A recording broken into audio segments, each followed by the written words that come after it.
Existe um padrão que está voltando a se repetir nos últimos meses, e esse padrão ele aconteceu poucas vezes na história dos investimentos. E cada uma dessas vezes que aconteceu, o resultado foi o mesmo. Foram quedas gigantes. Só que aqui que está o problema. A maioria das pessoas não vê esse padrão vindo. Elas veem o mercado subindo, ganham dinheiro, ficam eufóricos e quando percebem que já está complicando, já é tarde demais. Mas se você entender a mecânica por trás de todo esse movimento, você não apenas vai se proteger da queda, como vai lucrar ainda mais quando ela chegar. Então, nesse vídeo, o meu intuito é responder 3 perguntas fundamentais. Qual é exatamente a mecânica, né? E esse ciclo que está se repetindo? Quais as 2 forças específicas que fazem o mercado cair quando esse padrão se materializa?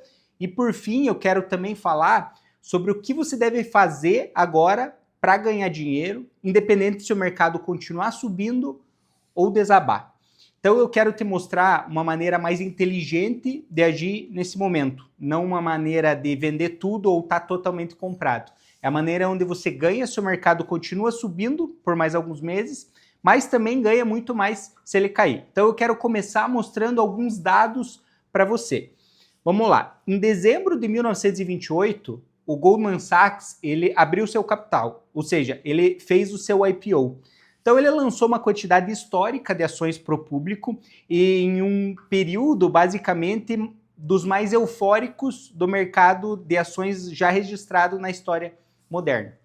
Então, dias depois do IPO, aconteceu o que ficou conhecido como Terça-feira Negra, né? E começou essa grande depressão que aconteceu ali nos anos 30, 31.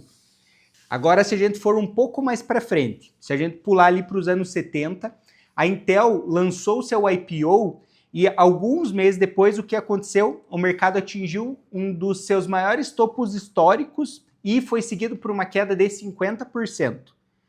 Agora, se a gente for um pouco mais para frente, nos anos 2000, a AT&T fez o IPO em abril, no auge da euforia das .com, e alguns meses depois marcou o pico do S&P 500, né? Antes do mercado também cair cerca de 50%. E hoje, agora em 2026, a SpaceX está lançando o que foi o maior IPO da história, né? Depois a gente vem com a OpenAI e a Anthropic também. Tudo isso acontecendo em um dos mercados de ações mais eufóricos desde o boom das .com.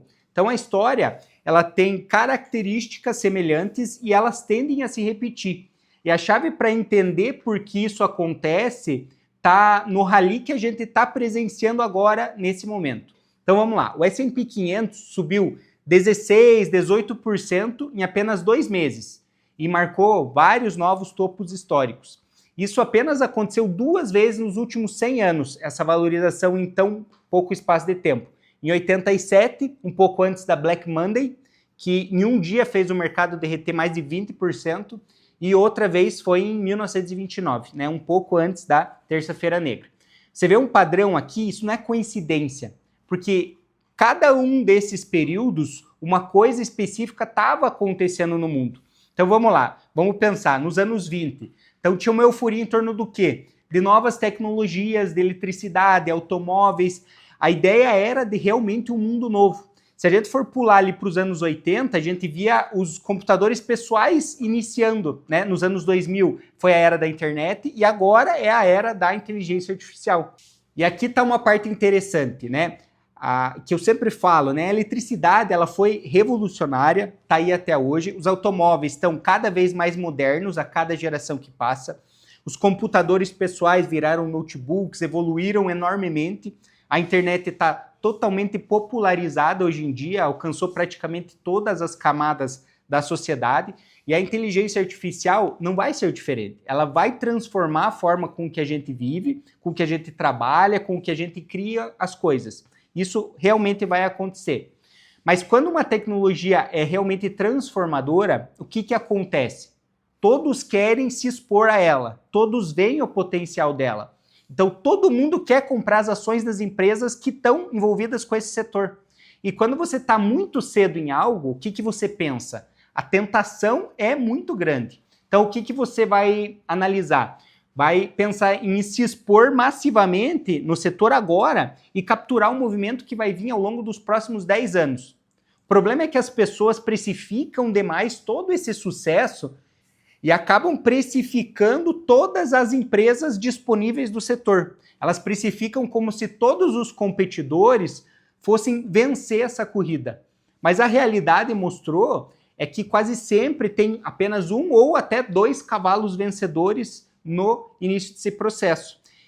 E aqui está o crucial. Muitas vezes, esses cavalos, eles verdadeiramente vencem só depois que a euforia passa e as ações caem. Quando não tem mais dinheiro no mercado para esse setor, né? Quando as empresas não conseguem captar dinheiro e os que conseguem sobreviver, eles basicamente sobrevivem a essa tempestade e nadam em um oceano muito azul.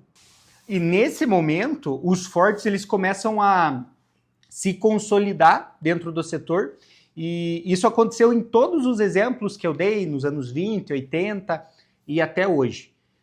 Mas agora eu quero falar um pouco com vocês que você deve estar pensando, beleza, mas os números agora são muito maiores, né? Os valores são maiores, a liquidez é maior no mercado e tudo isso é verdade.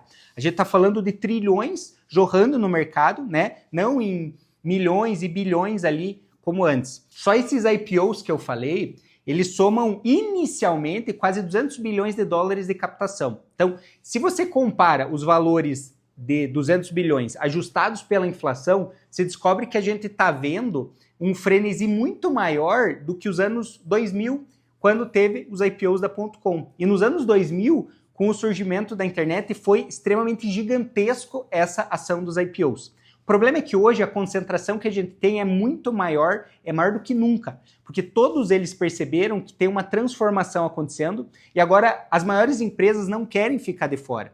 Então a gente está vendo uma corrida, mas basicamente uma corrida das maiores empresas do mundo. Então vamos lá, o que eu quero falar aqui. Por que uma empresa, né, como a SpaceX quer fazer o IPO justamente agora? Por que não esperar mais alguns anos? Então eu quero que você entenda uma questão. Essas empresas, elas sabem que os próximos anos vão ser anos mais restritivos, pensando em liquidez de mercado. Elas sabem disso intuitivamente, porque pense comigo, se os bancos estão emprestando muito dinheiro, muito barato, muito fácil, não tem razão para uma empresa abrir o IPO. Ela pega dinheiro no mercado privado, cresce, se torna ainda maior e lá depois, em um momento melhor, ela vai ao mercado público se realmente ela precisar. Mas se você acredita que os próximos 2 anos, por exemplo, vão ser restritivos de liquidez ou que as taxas de juros vão ficar altas demais para você pegar empréstimo, né? Então você quer capitalizar agora, fazer caixa agora e se antecipar a esse período turbulento que está por vir. E assim, tem outro fator adicional que quando as ações estão super valorizadas, todos aqueles que entraram cedo, e cedo eu estou dizendo, há 5, 10, 15 anos atrás, até 20 anos atrás, eles querem realizar lucro. O Elon Musk, o Elon Musk criou a SpaceX há mais de 20 anos atrás. Então houve muitos investidores desde aquela época que entraram e agora querem basicamente colocar o lucro no bolso, materializar todo esse investimento que eles fizeram lá atrás, né? Todo esse risco que eles correram. Mas aí surge uma pergunta fundamental. De onde que vem todo esse dinheiro para essas empresas? Ele precisa vir de algum lugar, porque eu falei ali de 200 bilhões só para essa captação inicial. Então, esse dinheiro, ele ou vem de caixa dos investidores de varejo, né, que os investidores têm guardado. Então, por exemplo, você tem lá na tua carteira 50% em renda fixa e 50% em ações. Então, você tem caixa disponível. Você pega esse caixa, vai lá e compra. Mas se você não tem esse caixa disponível, o dinheiro precisa vir de outro lugar. Você precisa vender alguns desses ativos que você já tem para redistribuir, para se desfazer dessas posições e balancear a tua carteira comprando os ativos que você quer. Quem mais está entrando é o investidor de varejo. Quem mais está fazendo esse rebalanceamento é o investidor de varejo. E o investidor institucional que entrou 5, 10, 15 anos lá atrás está saindo. Então, os investidores, eles estão basicamente numa euforia enorme. Estão sendo a saída de gente que entrou muito cedo e está lucrando agora com esse mercado frenético. é um clássico movimento de transferência de riqueza. As pessoas que estão comprando agora vão ficar com um baita de um problema na mão. E como eu falei no início do vídeo, tem duas forças específicas que podem catalisar essa queda específica e esse padrão se materializar nesse momento. A primeira é a falta de dinheiro em caixa dos investidores, né? Então, que se você não tem dinheiro, os investidores não têm dinheiro para colocar dentro do mercado, o mercado ele não tem alternativa, o mercado vai cair. E se você olha para um gráfico dos últimos 25 anos que mostra quanto de caixa os investidores têm disponível nesse momento, você vê que a gente está num dos níveis mais baixos da história. A gente teve no mesmo patamar só lá atrás, adivinha quando? Nos anos 2000, um pouco antes da crise. Abaixo disso, só lá em 1987. Então, se você pega o valor que as empresas vão tentar absorver do mercado só com a SpaceX e a Anthropic, e você pensar num contexto geral, né? Pensando nas liberações futuras da SpaceX. Então, a SpaceX até o final do ano vai ter mais de 90% de free float. A gente está falando de mais de 1 trilhão até 1,5 trilhão de dólares que eles querem captar. Então, precisaria de um fluxo gigantesco entrando só para absorver essa ação para ela não cair. Então, para mim, é totalmente improvável que isso aconteça, mesmo com todos os fluxos passivos entrando junto para comprar essa ação. Então, para mim, a janela de oportunidade dessa ação ela é minúscula e justamente de curtíssimo prazo. Enquanto a gente ainda está com um float menor de 5%. Quando esse float subir, para mim, o mercado não vai conseguir segurar. E a segunda força, que ainda mantém os mercados em pé, é a liquidez do Federal Reserve, né? É o direcionamento do mercado, que o mercado dá para a taxa de juros. Em momentos históricos de queda de mercado, né, como em 29, 72, 2000 e até 2008, o Fed estava iniciando uma alta de juros. Então o mercado já estava prevendo que essa curva estava abrindo, né? Então começou a precificar uma alta de juros dentro da curva de juros americana e depois disso, o que aconteceu foi que o Fed acabou intervindo e também elevando as taxas de juros, assim como está acontecendo nesse momento. O mercado já está precificando uma curva elevada. Eles já estão, nos últimos 3 meses, precificando que a curva está subindo em todos os vencimentos. Então isso acaba apertando o dinheiro no sistema e restringe a liquidez. E olha só, o mercado ele já está precificando 70% de probabilidade de os juros subirem até o final desse ano, principalmente porque a inflação do petróleo está aí, pronta para subir. Então você tem 2 fatores convergindo ao mesmo tempo. Falta de dinheiro em caixa dos investidores e o aperto de liquidez vindo do Banco Central. Isso é o que realmente precede quedas e quedas gigantescas que aconteceram nos últimos 100 anos. Então, como você ganha dinheiro nessa situação?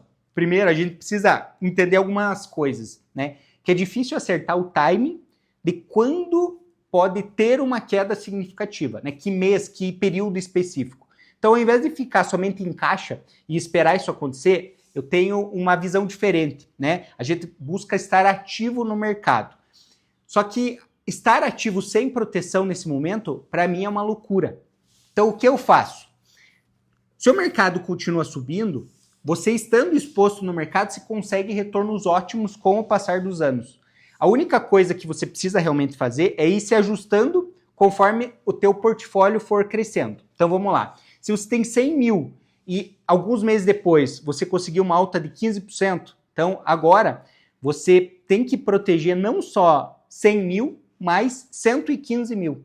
E aqui eu deixo um adendo extra para você que está investindo somente no Brasil. Porque sim, você está ganhando bem na renda fixa, está recebendo rendimentos ótimos também, se você for investir conforme a inflação, mas você tem um risco estrutural gigantesco.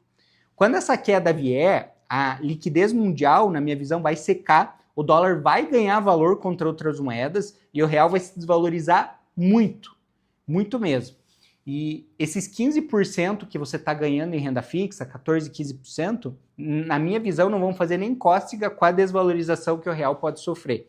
Então, tá em caixa no Brasil não é uma solução. Se você está nos Estados Unidos, também tá só em renda fixa não é uma solução, porque não paga nada, né? Paga 3, 3,5%, 4% ao ano. Isso não é nada em termos reais. Então, estar em caixa lá, na minha visão, 100% não é uma opção. A resposta dentro da minha forma de investir, é ter uma estratégia de proteção estruturada. Então você fica exposto ao mercado de ações, mas ao mesmo tempo você faz um seguro contra a queda. Por quê? Porque qualquer cenário é lucrativo para você nessas circunstâncias. Se o mercado continua subindo, sua exposição acaba ganhando. Claro, eventualmente você perde um pouco do seguro que você pagou, mas você consegue dormir tranquilo. Isso pagando em média ali uns 2% ao ano. E se o mercado cai, o seguro explode em lucro, compensando e superando qualquer queda da sua exposição positiva. Então a melhor maneira, na minha visão, é surfar ambos os mundos, a alta e a queda também. Mas aí entra algumas perguntas, né? Que ativos comprar nesse momento? Eu vou me expor em tecnologia agora, que está no ponto mais alto dos últimos meses. Bom, você pode, né, investir em tecnologia, mas eu não entendo muito sobre esse setor, não é minha especialidade. Eu estudo mais commodities e principalmente commodities metálicas. Então eu escrevi um artigo no Substack alguns dias atrás falando sobre metais, eu falei também muito sobre mineração e como eles estão performando nesse momento de mercado, principalmente o setor de mineração de ouro e prata. Então eu vou deixar aqui o link na descrição, caso você queira dar uma lida nesse artigo. Para mim, agora é o melhor momento para você estar investindo em ativos que geram fluxo de caixa agora. Porque eu também acredito que os próximos anos vai ter uma restrição grande de liquidez. Então, quem lucra agora vai ser muito importante, não quem lucra daqui 5 ou 8 anos. Então, por isso, para mim, o setor de mineração é um setor essencial para você ter na tua carteira. Então, você constrói a carteira que captura todos esses cenários, né? Se o mercado sobe, você acaba ganhando eventualmente com essa exposição, e se o mercado cai, você ganha com a proteção. Então, se você não sabe nem por onde começar, você quer conversar comigo sobre como ajudar você a pensar na estrutura da tua própria carteira, em como entender a proteger a tua exposição, como preparar o teu portfólio e preparar, que eu digo, não só para um crash, como também para quedas prolongadas que acontecem ao longo de 1, 2 anos.